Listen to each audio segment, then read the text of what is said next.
Here's today's REMI Quick Tech Tip number TA-004. Today we're going to be talking about the 1993 to 1994 Ford Taurus 3.2 liter, where the symptoms are either the following: a no start charge condition, a discharged battery condition, an intermittent charge condition, or the charge indicator lamp is on. So what's the cause?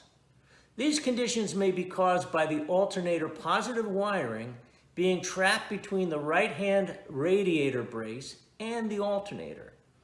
As the engine shifts, the wiring assembly pulls at the eyelet terminal connection at the alternator.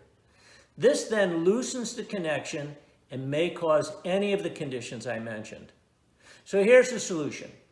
To correct the condition, secure and inspect all wiring connections at the alternator and the battery. If terminals and/or wires are damaged, repair or replace as necessary.